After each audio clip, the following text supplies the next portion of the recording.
I'll leave that for the experts to take us through it, and I will just touch on it a bit. All right, so we're ready for the buzz. Man like Trig. Charlie, what happened? Ade. So yeah, today I did bring you everything where they happen. It's just rather unfortunate that when acclaimed dancehall king, he's still being detained at the Iyoko. It's rather unfortunate, but that's the situation right now. His bail condition has still not been met yet, but we are hoping that the bail condition will be met soon. His bail condition is 10 million Ghana cedis, as well as 2 sureties, being a property or say land or something. So we are still hoping that that bail condition will be met. His fans trooped. I have a question for the fans though, but I want you to finish. Yeah, so his fans are massively gathered there as we speak now. Since morning, some went there as early as 5 a.m. and they've been staying there, chanting, even going as far as performing some of his songs in some tracks, bringing some speakers and all of that. And it's a whole jam there. They are waiting for their king to come out and all of that. So basically, that's what is going on with Shatta Wale. It all has to do with the Lamborghini, his yellow Lamborghini that was brought in Ghana, which was later seized at Iyoko.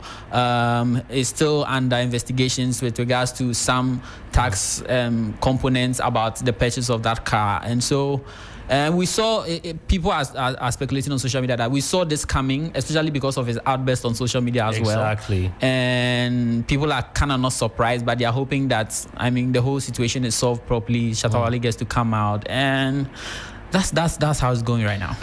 Well, I've been wondering if the fans actually understand the reason why he's been detained, and if they understand why he's been, why it's taking some time. Because of obviously, if you meet the bail terms, you'll be released. Of course. So I think it's just lack of understanding, and because I hear the road has been blocked, and I think it's just causing unnecessary nuisance. I think also this is emanating from the political landscape as well, where people are, for instance, invited to our security agencies, and people don't take time to understand the magnitude of what they are being charged for. True. They just troop there. Like a few months or a month ago, we saw what happened with Chairman Untumi, where fans and sympathizers were there demanding for his release, not even considering what his situation might be, what his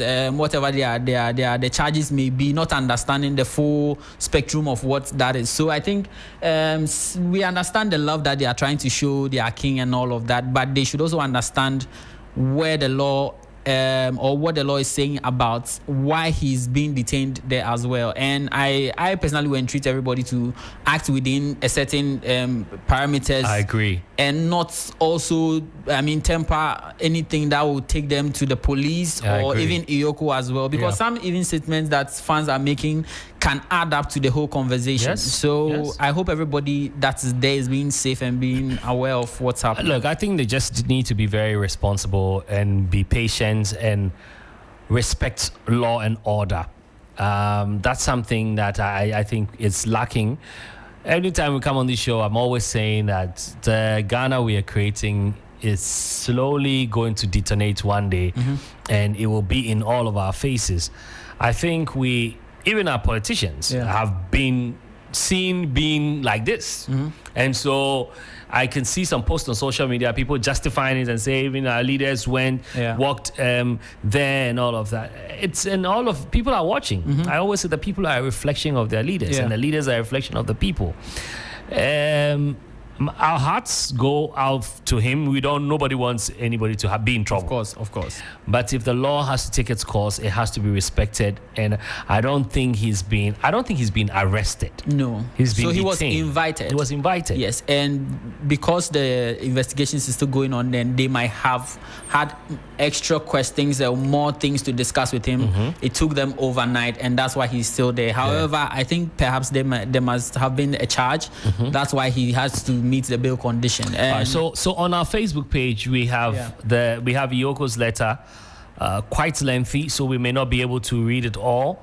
But it says that Charles Niama, aka, maybe you can help me read. So Charles Niama, aka Shatawale, has been invited by the Yoko to assist in investigations surrounding a 2019 Lamborghini Urus, a car identified by the FBI and the U.S. Justice Department as proceeds of a $4 million crime involving one Nana Kwabna Amwa, a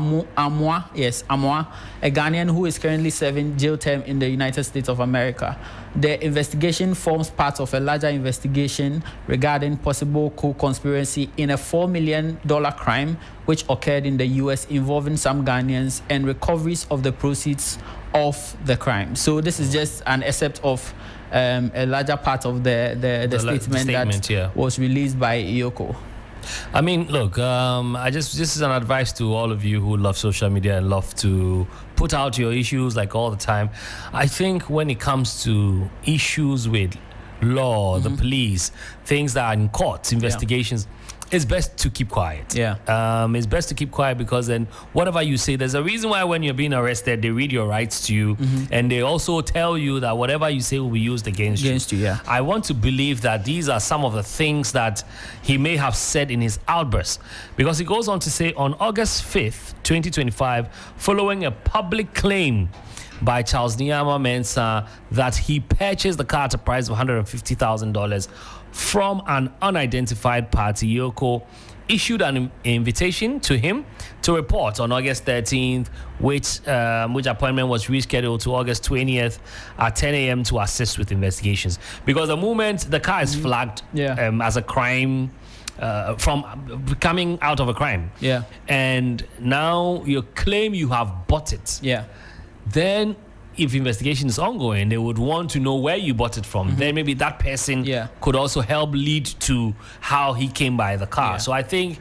and even if you follow the social media conversations, most people instigated that or are insinuating that he shot himself in the foot by following the Ioko's statement that he put out about the Lamborghini, the yellow Lamborghini. He should have kept quiet. He should have not raised all of this pricing and all of that, because now they have a cause to follow due processes to understand the line in which the processes took for you to acquire the car, how much taxes did you pay for it, duty at the port, who is involved, who did you buy the car from, because he says he bought the car in Ghana. In Ghana, yes. So who did you buy the car from? Who did the person also buy the car from? Yes. You know, that's actually where they want to end this thing. They want to take it. And so all the guys out there, be careful. I mean, if you misbehave and you are arrested, it will be for nothing.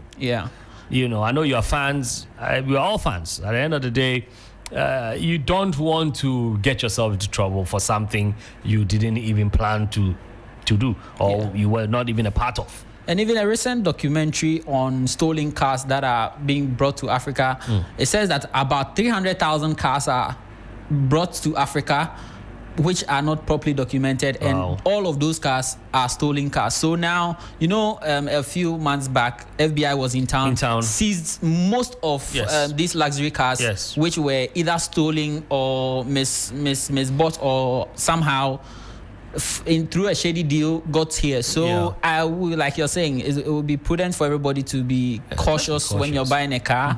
But you see, the problem also goes way beyond just buying a car to even these people that are behind the whole cartel, because I hear that they're able to change the chassis number, which is supposed to trace the car to whoever bought it and which auction or which garage they bought the car from and all of that. So this whole situation is part of a larger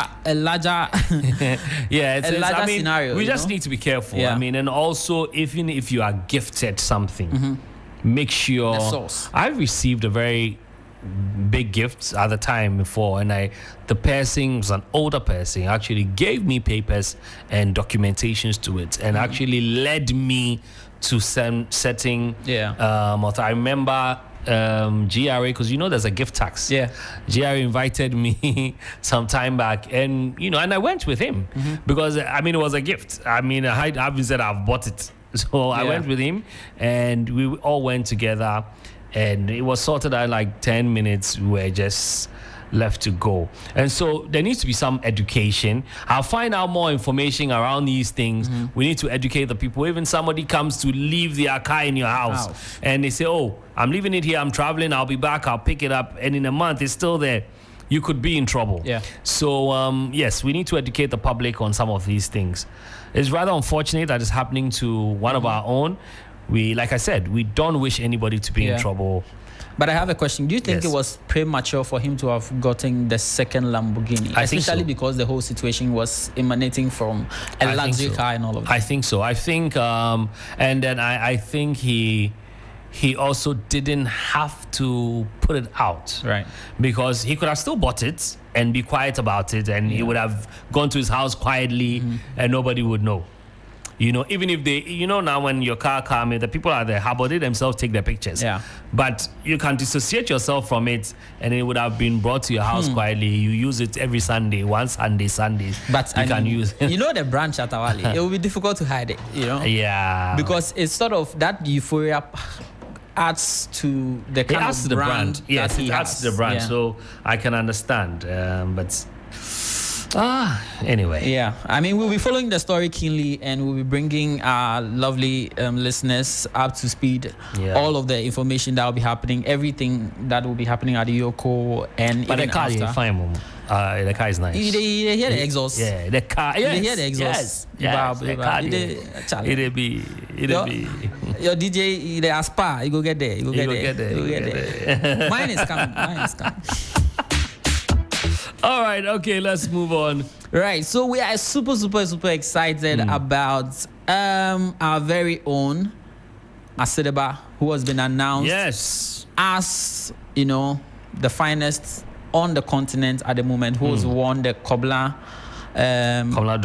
Dumont Award for this year, 2025. Yes. Pakwesi Asare, our own, won it 2 years ago. Yeah. And it's super exciting to know that our very own has again made us proud with amazing stories he's been telling on our channels and reporting what is happening in our rural communities, all the situation, being it health, everything. And I think Godwin, I'm super excited. The hard work has really paid off, and he's the second Ghanaian to have won this award. And this award was instituted in memory of our very own Komla Dumont, who used to work with the BBC covering amazing stories on Africa Focus. And so that's the amazing news coming in. We are super excited. News. Yeah, great news. And excited. I must say, MG always has the best. Yeah. When it comes to reporters, when it comes to stories, we make sure we put them out. Well, anything and everything journalism. TV3, 3FM, Onuya TV is always ahead of the rest. 3news.com, always making sure we're bringing you the best. And one of the things that makes us stand out is us being meticulous about putting out stories. When it comes to our news, we're able to take our time, find out the fine print of whatever the story is, and then we put it out. So once it comes out, you know the story is what it is, and no fugazi here, right? I mean, it's not like being in a rush to always put something out when